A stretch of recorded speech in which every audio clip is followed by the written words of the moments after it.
Vou começar mostrando para vocês hoje um artigo acadêmico inédito, saiu agora, recentemente, e esse artigo ele foi publicado na conceituada revista Journal of Near Eastern Studies.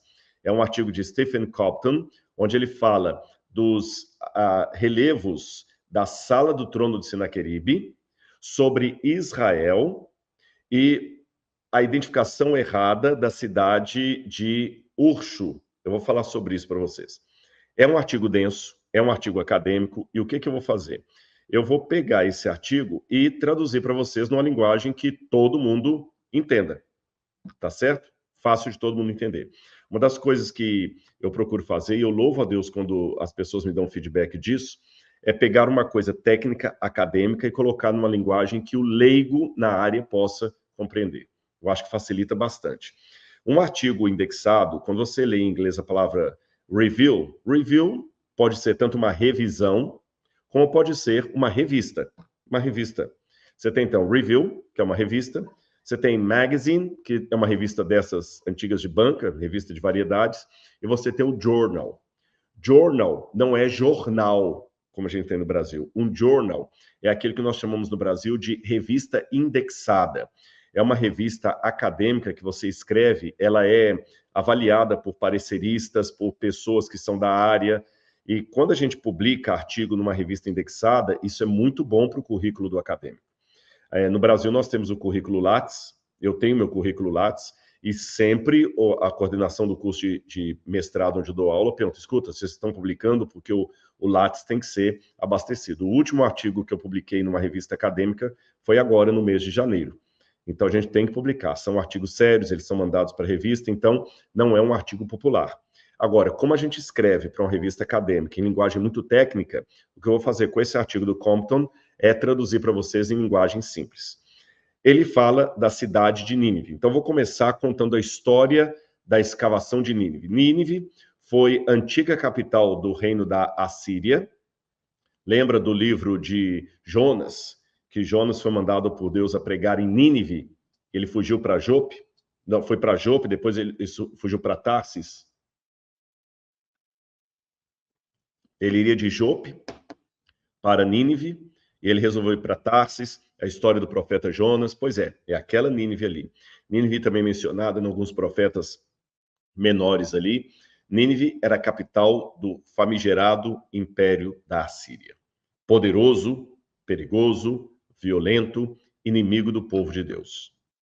Inclusive, eu tenho em casa, que originalmente eu ia fazer essa live semana passada, mas como muita gente pediu para falar sobre o Irã, então eu peguei o tema que eu preparei para semana passada e estou colocando hoje, e então não estou em casa, mas lá em casa eu tenho um livro original de Henry Layard, Sir Henry Layard, quando ele escavou a cidade de Nínive e descobriu a cidade e as suas ruínas. O livro de Henry Layard é esse aqui, ó. Vou colocar na tela para vocês verem. Esse é o Henry Layard, e eu consegui comprar uma vez num sebo. Sebo é uma livraria de livros usados. Eu consegui comprar, foi inclusive em Jerusalém, a primeira edição desse livro aí. Eu tenho em casa, é um dos livros raros que eu tenho. E ele escreve ali as anotações de como ele foi encontrando a cidade de Nínive com todo o seu poder. Olha o desenho de quando eles estavam encontrando as ruínas do palácio de Senaqueribe. Você vê que os homens estão desenhados aí em cima dos escombros de material, as paredes, eles levantando uma estátua de um lamaço. Daqui a pouco eu vou falar para vocês o que é o lamaço. E nessa época, por que o livro tem ilustrações assim feitas em nanquim?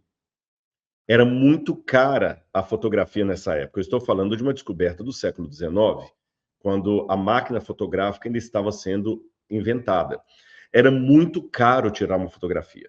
Muito caro. Caro demais.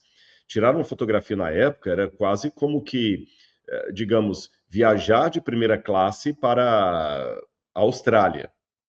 É muito dinheiro. Então, as pessoas não tinham condições financeiras. Até na época de Howard Carter, quando ele descobriu a tumba de Tutankhamon, Howard Carter ganhava dinheiro acompanhando as expedições arqueológicas. Olha que ironia. O descobridor da tumba de Tutankhamon não era arqueólogo. Ele era um ilustrador. Quando você ia fazer uma escavação, uma exploração arqueológica como essa de Layard e outras mais, você levava consigo um desenhista, porque era mais barato levar um desenhista que pudesse, em lápis e depois nanquim, retratar o que ele viu do que levar um fotógrafo. Ficava mais barato levar um desenhista. Por isso que muitos livros de arqueologia antigos têm desenho e não a fotografia do achado. Curioso isso, né? E aqui não é diferente com esse achado de Nínive. Então você está vendo aí como o desenhista ilustrou o momento em que eles estavam levantando as peças que estavam caídas, e depois muitas desses lamaços, dessas estátuas, foram levadas para diferentes museus ao redor do mundo. Foram levadas para o Museu Britânico, a maior parte delas foi levada para o Museu Britânico, mas você tem também algumas que estão no Museu do Louvre, outras estão no Museu de Bagdá. Algumas dessas peças estão até no Museu Metropolitan, aqui de Nova York. E uma das coisas que mais impressionaram uma das coisas que mais impressionou, corrigindo o português, os exploradores, foi o achado dos palácios norte e sul dos assírios. Eram palácios, assim, monumentais. O palácio de Assurbanipal e Senaqueribe, antes dele o palácio de Sargão II, era uma obra de arte da antiguidade.